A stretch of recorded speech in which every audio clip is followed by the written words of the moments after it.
fellow Kenyans. Yesterday I did see the governor of Nairobi giving some infertile imaginations on the running of Nairobi County. And he did complain that he doesn't have funds to run Nairobi County and therefore he cannot control the floods in Nairobi.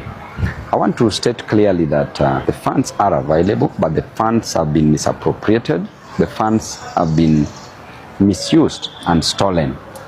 And it is clear, even with the DCI, the file is at the Office of the Director of Public Prosecution, clearly calling for the prosecution of the current governor of Nairobi.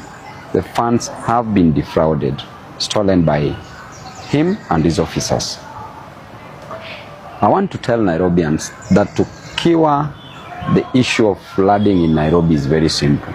Some people are talking about that you cannot control nature, you cannot control the amount of rainfall that we receive. But I want to tell you that that is indeed very true.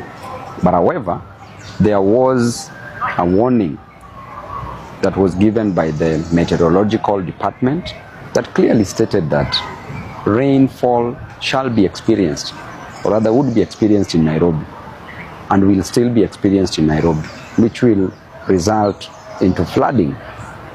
The floods that we experienced the other day consumed so many lives. To be precise, around 23 people who lost their lives in Nairobi, and we really sympathize and mourn with the families. The issue of Nairobi and curing floods in Nairobi is very simple. Number one, you have to work on the drainage. The drainage system that is there, they are very shallow, and therefore they have to be expanded and deepened. Number two is to work on the stormwater drains, to handle the stormwater. Number three is to work on our rivers, because we know that every area, every slum area, or every estate that is experiencing flooding is as a result of the overflow from the rivers. Talk about the South B, South C area, experiences floods from the Ngong River.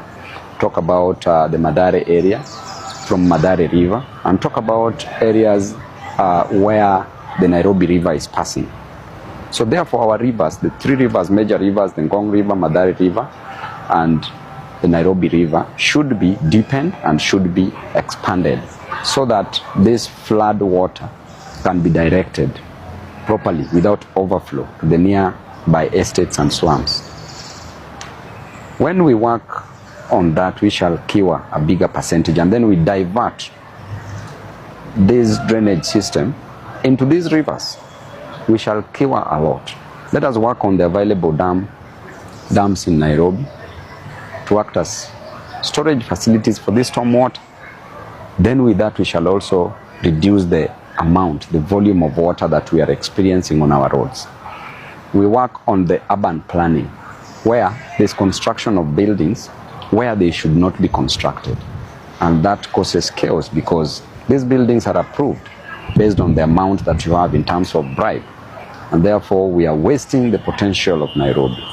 We should also work on the wetlands. Wetlands for easy absorption of water. When we make illegal approval of structures, therefore, the soil that is meant to absorb water will not absorb water, because whatever you've constructed in that area will inhibit easy absorption of water. And the moment we work on such, we plant trees, we work on a clean environment, we work on garbage, then we shall solve almost 80% of the flooding in Nairobi, and we will never experience the loss of lives that we experienced, loss of lives and destruction of property that we experienced the other day. The governor talks about collection of garbage being very difficult for him, and he calls it a unique challenge that Nairobians are facing. How can collection of garbage be a unique challenge in Nairobi? Just collecting garbage, just sweeping garbage. I want to remind him that in 1967, Russia already sent somebody to the moon.